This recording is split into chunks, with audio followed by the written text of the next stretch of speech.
Hi everyone, hope you are having a good day. Welcome to a new video series where we will learn every key concepts of Tanstack Start by building a full stack blog application along with an admin panel where authors will be able to manage and publish their blogs. Now, I don't have the patience to make a 8 to 10 hour video only to realize you guys only watch first 5 minutes of it. So I will be breaking down the whole project into multiple videos. Each will cover different key concepts, starting with this one where we will set up a Postgres database with Drizzle and create our first API route. Along with this, we will also maintain a GitHub repository. All the latest changes will be in the main branch, but each time I upload a new video, I will create a separate branch for that. The branch name will be the video upload date, so you can easily check out specific codes for each videos in case you need it. Starting with this one, where we will set up a Postgres database with Drizzle and create our first API route. Guess that's all you need to know for now. Now let's get to the coding part. So I have already created a project with some base UI to save you some time. And if I show you the code, here you will see a basic Tanstack project structure that you typically get when you install Tanstack. And inside the routes, we have only one home page and also a route layout. Here you can see I have a static blog posts array that I filled with some dummy data. And then I'm just mapping through them and showing them in a card. Added some tailwind classes to make them look more pretty, and that results to this blog list UI. To make this list dynamic, the first thing we need is a database. You can either use localhost or some managed database platforms.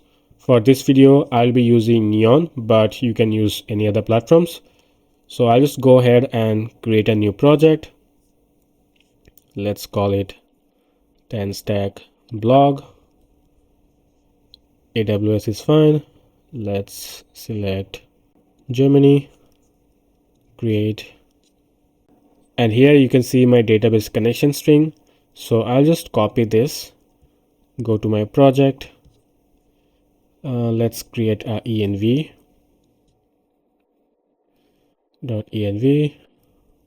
and here I'll save this in a database URL key.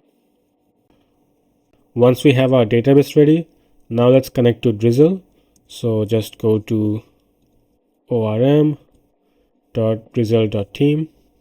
I'm hoping you already know about Drizzle, but if you don't, it's basically an ORM that can manage our database schema and migrations. So it's gonna make it a lot easier to work with our database. So let's get started. And from here, you can select the database that you used. So for example, if you used Supabase, then select this. Or if you are using localhost or hosted on a VPS with Docker machine, then just select the default PostgreSQL. For me, I'll be going with Neon. And then here you will see a detailed guide how to connect with Neon basically. So let's install the dependencies.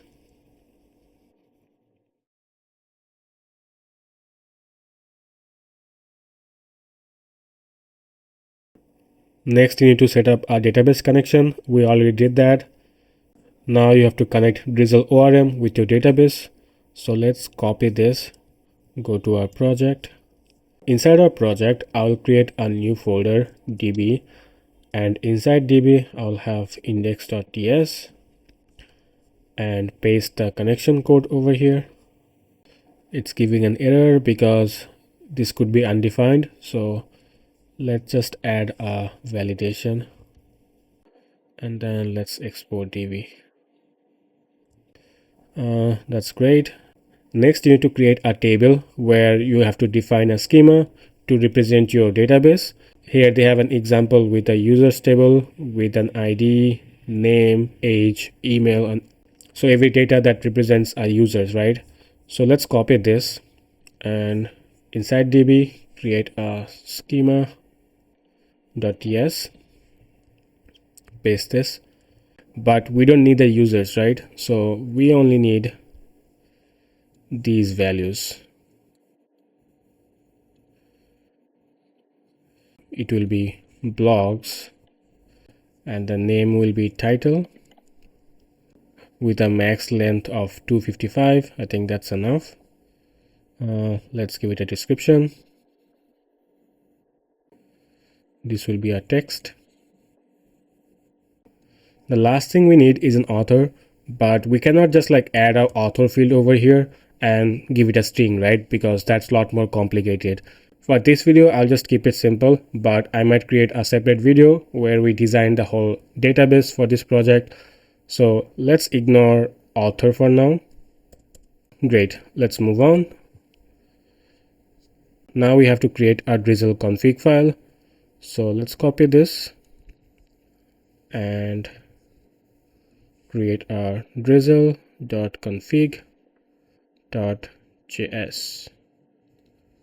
Sorry, TS. Paste the config. And I think that's all we need. Just make sure that your input and output path is correct. So for ours, all the output would be in /drizzle, and our schema is inside source db schema. And next you can just run npx drizzle kit push, and it will push all the schema changes into your database.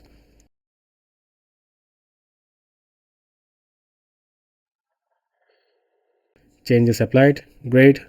Now if we check our database, go to tables, and here you can see we have a new table with an ID, title, description, and date. Now let's insert some dummy data and create an API to make this page dynamic. So let's go back to our code and go to our home page. I will just copy this array, go to Claude.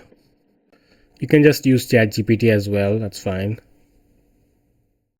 So I will give it the array and then ask it turn this into a PSQL insert query in blogs table.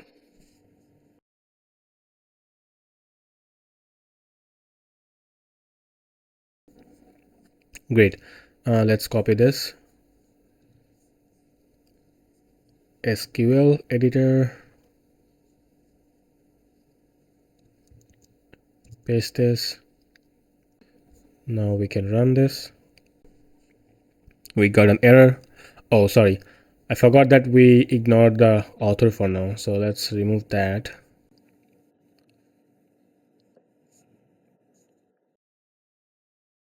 Now let's try again. Executed successfully. If you go to tables, you can see all our blogs are inserted. So that's great. Now let's go back to our project. Here, let's remove this static array and create a server function, const get blog posts. The way you create server function in Tanstack is wrapping your function with a Tanstack Server function. Let's import this, and then you have to access the handler. And now here you can write your functions. Let's create a async function. Okay, great. So the AI auto completed everything. Let's import the DB and our blocks table. Now we have our server function ready, that is returning the list of blogs. You can go ahead and write your code inside the function like we used to do in the past, but there's a lot better way to do this in Tanstack, which is using loader. And now here we should be able to write an async function, and here we can call the server function, await get blog posts, and we are just gonna return the blogs. Now we can access these blogs data in our component using route.use loader data, and then put it in a variable data, or we can just like directly extract it, blogs. Since we know the data are inside the blogs object, now let's replace this variable with blogs, and I will comment out this part for now since we don't have author. Save this, go to our UI, and everything looks good. We have all our blogs. If we create a new blog, test, description test, give it a date, let's make it 2026 January 7th. Save changes. Now go to UI, hit refresh, and there you go, we have our new blog listed here. Alright, I think it concludes this video. In the next video we will deploy this, so make sure to subscribe if you don't wanna miss that out. Thank you guys for watching, and I will see you guys next time. Bye bye.